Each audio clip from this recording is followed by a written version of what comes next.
बहुत प्राचीन काल की बात है, जब पृथ्वी पर नदियों का उद्भव आरंभ हुआ था और प्रकृति अपने संपूर्ण सौंदर्य में खिल रही थी। गंगा, यमुना, सरस्वती जैसी दिव्य नदियां अलग अलग दिशाओं में प्रवाहित होकर संसार को जीवन दे रही थी। परंतु दक्षिण दिशा में स्थित एक पर्वतीय क्षेत्र में एक विशेष नदी उत्पन्न हुई थी, कावेरी। ब्रह्मा जी के वरदान से उत्पन्न हुई कावेरी का हृदय अत्यंत कोमल और सात्विक था। वह न केवल जीवनदायिनी थी, अपितु वह स्वयं एक देवी स्वरूपा थी।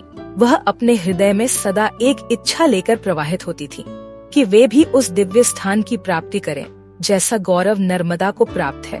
नर्मदा जो शिवजी के तप से उत्पन्न हुई थी, तीनों लोकों में उनकी महिमा गाई जाती थी। नर्मदा का स्मरण तक पापों का नाश करता था और उनका जल मोक्ष का माध्यम माना जाता था।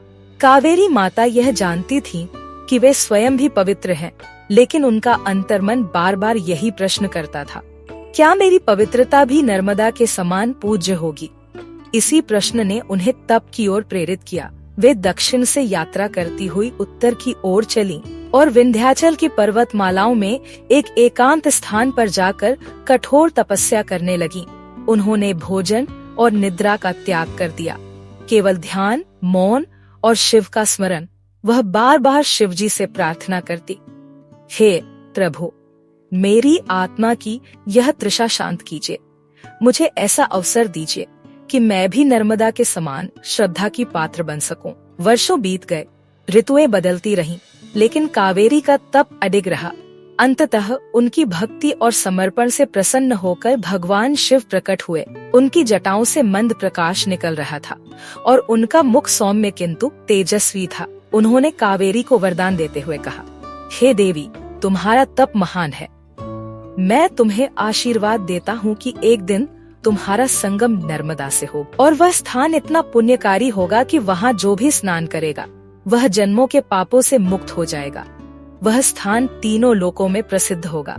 तुम्हारी इच्छा पूर्ण होगी और तुम्हारा नाम भी नर्मदा के साथ लिया जाएगा। कावेरी ने अपनी आंखों में आंसू भरकर शिवजी को प्रणाम किया। वह पुनः दक्षिण दिशा की ओर लौट गईं, लेकिन उनके हृदय में अब संतोष था। उन्हें ज्ञात हो गया था कि समय आने पर उनकी तपस्या का फल अवश्य प्रकट होगा।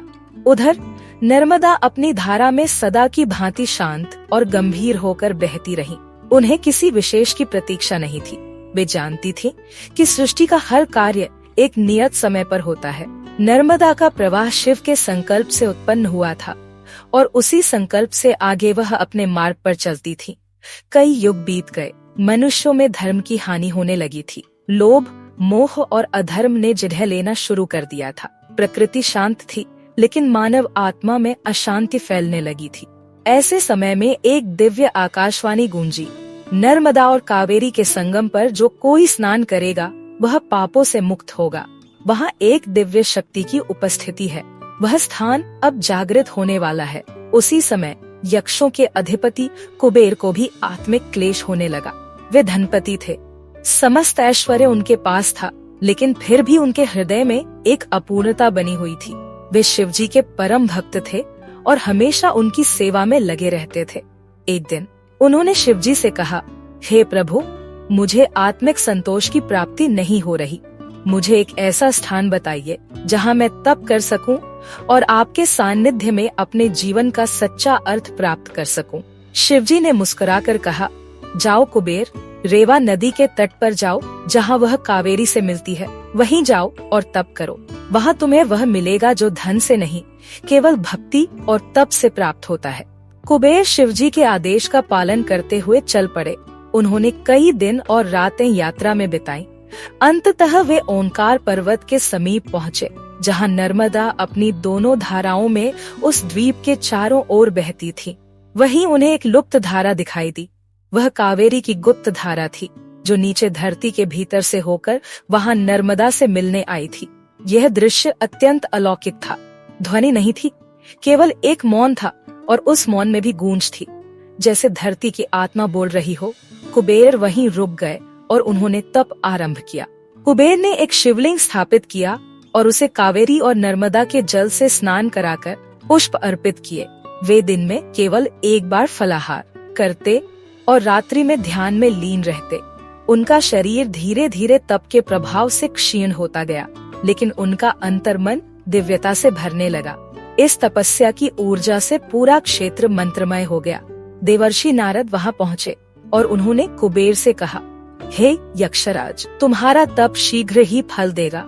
यह स्थान अब एक सिद्ध भूमि बन चुका है। कुबेर ने उत्तर में केवल मौन से सिर झुका दिया। एक रात्रि जब पूर्णिमा की चांदनी नर्मदा पर गिर रही थी, शिवजी वहां प्रकट हुए। उनके साथ माता पार्वती और अन्य देवगण थे। शिवजी ने कहा, हे कुबेर, तुम्हारी तपस्या सफल हुई। मैं तुम्हें यक्षों का अधिपति घोषित करता हूँ। तुम्हारा नाम तीनों लोकों में प्रसिद्ध होगा और यह स्थान जहाँ तुमने तप किया, यह नर्मदा कावेरी संगम युगों युगों तक तीर्थराज के रूप में जाना जाएगा।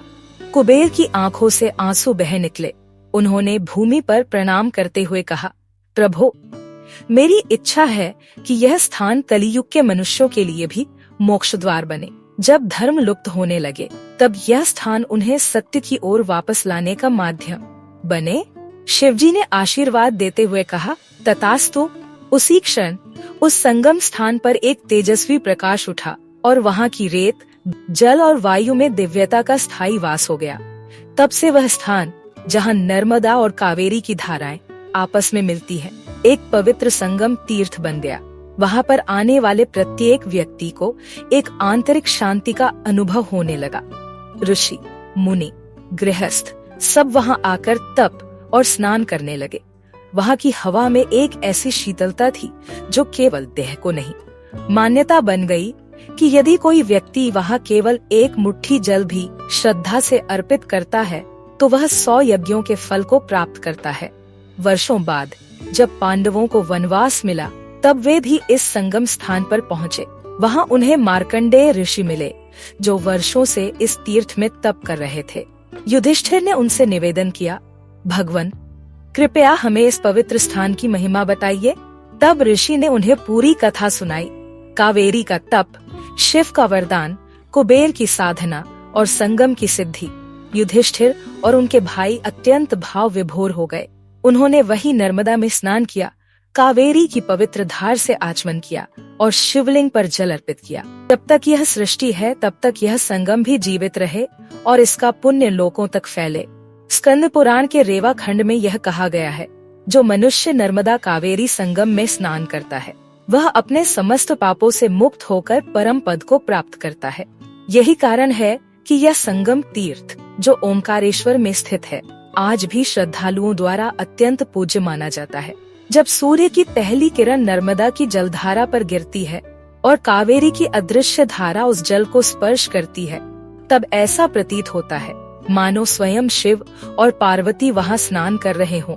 वटवृक्ष की छाया में बैठे साधक जब हर हर नर्मदे का उच्चारण करते हैं, तो आकाश तक वह स्वर पहुँचता है।